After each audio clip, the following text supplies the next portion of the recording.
Hello and welcome. Welcome to Strategizing for Peace with a Narcissist, Narcissistic Ex, co parent. This is my number one tips for moms who are trying to get peace and protection for their children and better their bad co parenting situation.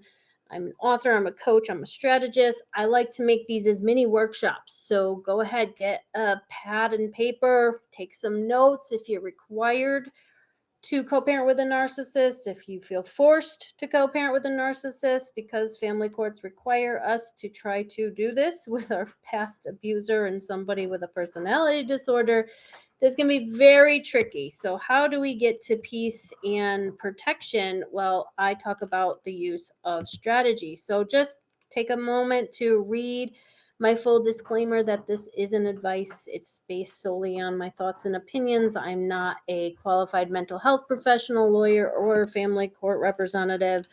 This isn't direct advice for you. So take what's helpful, leave the rest, and make sure you run everything that you decide to do by your lawyer. I caution you not to take one tip and run with it because it needs to be part of an overall plan and strategy. I say read my books in the order 1 through 5 to get a full understanding of the phases I went through for my transformation. If you are ready and willing to learn and do the work, I'm here to teach, coach, and mentor. So I don't always tell you what you want to hear, but what you need to hear. And the self-work is some of the most important work we will ever do.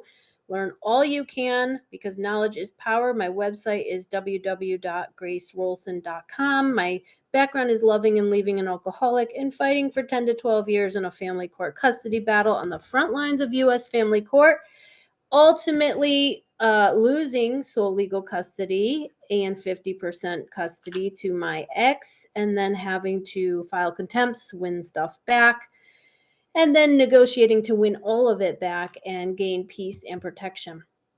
I've become more of a strategist than a life coach. A strategist is someone who's skilled with creative ideas and resourcefulness to identify and develop, implement plans. Why get a strategy? To achieve a measurable goal. Do you have just constant co-parenting abuse or post-separation abuse coming at you, mother blaming, all the tactics? Or do you have goodwill in your situation? The golden rule does apply. This is my 100th video for my YouTube channel, so remember to like and subscribe. So generally, it involves a non-emotional perspectives to analyze the full situation that your co-parenting situation is and identify problems, find opportunities, make some calculated decisions to navigate the complex scenario. You got to think both long-term and short-term, and support, got to get that support, gives you power and creates allies. So my first book is Co-Parenting with a Narcissist, 7 Self-Rules to Stay Sane. All of these are on Amazon. My second is How to Fight a Narcissist in Family Court and Win, Super Smart Strategies for Success. Watch out for that win word. If you watch any of my videos or read my newest books, you'll see where you might want to stay away from that. My third is Co-Parenting with a Sociopath, Survival Insanity Guide. My fourth is How to Survive a Custody Battle When the Family Courts Force You to Co-Parent. My newest is Tame the Narcissist, 10 Keys for Better Co-Parenting to Create Peace and Protection Using Strategy and what I call skillful means. These are available on Amazon.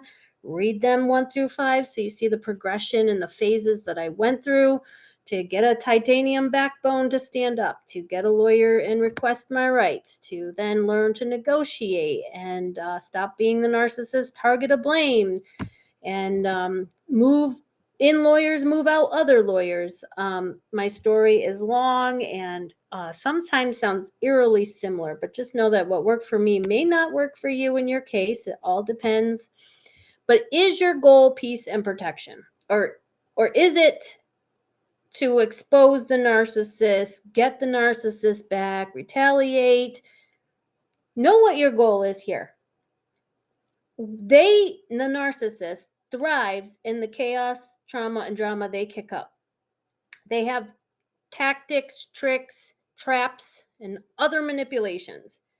We, however, thrive when there's peace. So the empath versus narcissist dilemma, okay? We thrive and our children thrive when there's peace and protection from abuse. And so our goal has to be this peace and protection, not to expose the narcissist, not to validate our claims that he's a bad person, not to pay the narcissist back. None of those goals usually lead to peace and protection. And these are my number one goals. And I hope they're yours too, because you have a chance of actually thriving versus just surviving a bad co-parenting situation. So, what is my number one tip?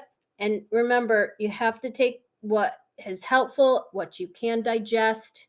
A lot of my work is something you have to read, think about, and fully digest like a meal and see if this sits right with you. May or may not work for your case, and it may or may not work for your case right now. It could be something that works later on.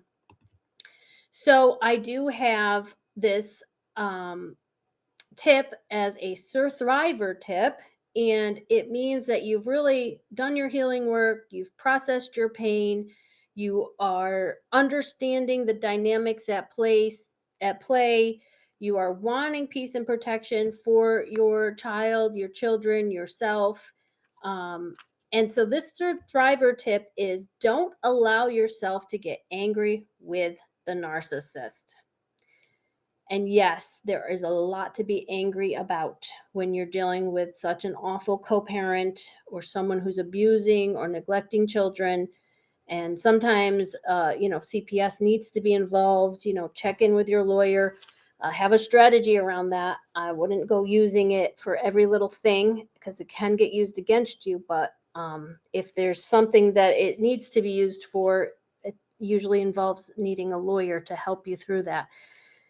But when we get angry with the narcissist, we lose our power. And so we want to exercise our power of choice by deciding if we are or aren't going to get angry with the narcissist. Remember, they are personality disordered. So what I tell the moms that I coach and teach is you will get disorder with a disordered personality. That's what you can expect, not civility coming from them to start. So they are usually toxic, usually abusive, and disordered, disorganized. They usually have ADD, ADHD, ODD, oppositional defiance disorder. Some have ASPD. These are all diagnoses that you want to watch out for. It's high level stuff. And I'm not a therapist or, a lawyer, and I can't make diagnoses, but I can see when I get angry with the narcissist, when I used to, I would lose my power right away. Because when we are emotional, we often lose our rational mind. We lose our best decision making abilities. We lose our power of choice. We lose the ability to use common sense and logic. We lose the ability to apply that logic. We become fearful and unreasonable. We lose. So when we allow ourselves to get angry, we lose. I'm all for feeling feelings. That's my 3D approach. Discuss, document, and detach. However, if you find yourself getting angry over and over with the narcissist, their tricks, tactics, traps, manipulations, the neglect or abuse, subtle abuse of children, it can rob you of your power. And so our power of choice, has to be taken back with, okay, these are the self rules I'm setting in place. Is I'll feel the anger, but I'm not going to allow myself to run with that anger. I mean, anger can be destructive or constructive. So is your anger destroying things, or is your anger building something to make things better? Anger can be the jet fuel we need to leave the situation. And so this Sur-thriver tip is after you've used that anger, you felt that feeling and you used it to get out of an abusive situation, why keep allowing ourselves to get angry with the narcissist just doing what a narcissist does? They are who they are. They're doing what they do. It's not good, it's not right, it's not helpful, it's not healthy, it's toxic and abusive. And if we just keep getting angry, We keep digging a hole and getting like what they call a wrathful heart, and we become bitter, resentful. There's so much fallout from allowing ourselves to repeatedly getting angry with the narcissist. And that's why some of the moms that I coach, I'm like, okay, we have to stop finding fault with the narcissist and focusing on their faults and blaming the narcissist and finding and putting all the blame over there. We have to just document this, label it and document it strategically, and stop getting the letting the anger consume us. Anger can be like a fire, and it just consumes everything, including all of our energy to love our children. I'm here to help moms save their sanity, um, enjoy their child's one and only childhood, and safeguard their custody case. We can do a lot of mistakes. We can make a lot of mistakes when we are angry. If we're highly triggered and we're reacting versus thinking things through, making a strategy and acting, we could be ruining our custody case with our anger. There's a lot to get angry about, and I believe in feeling our feelings, finding that time and place. But when it comes to strategizing for your custody case or your co-parenting situation, getting angry, lashing out at the narcissist, getting angry with our lawyers, getting angry with ourselves, getting angry with our children just creates a very hostile environment. And so, in order to change that hostile environment, we have to be the change we want to see. And we can just say, okay, I'm getting angry here. A boundary was violated. What is it? Label it, write it down, because we want the judge to be angry with the narcissist instead of we're angry with the narcissist and we try to hold them accountable and we try to punish. We don't want that dynamic happening. A better dynamic for a court situation is we report, here's a pattern of behavior, here's 1 to 10 instances of him being late that made me late for work, Your Honor, versus us being so angry about it that we can't articulate it clearly and calmly.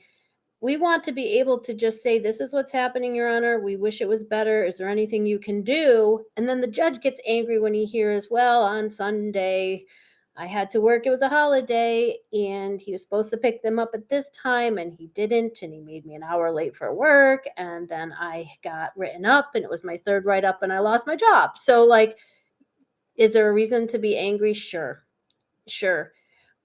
But if we're looking at this situation, we're dealing with a narcissist who's this is the 10th time they're late, why don't we have a strategy in place of dropping the kids off to a friend, and he can be as late as he wants, and we can document his lateness. The friend can document the lateness, and we can use it for leverage later in court if he's violating the court order and not adhering to the times, the transfers. And some judges don't care, and some judges really care about late transfers that cause employment disruption. So, yes, lots to be angry about, but to thrive, we can make the choice. We're not going to allow ourselves to get too angry. We're not going to allow ourselves to use the anger and do something with the anger. We're going to use anger constructively and document.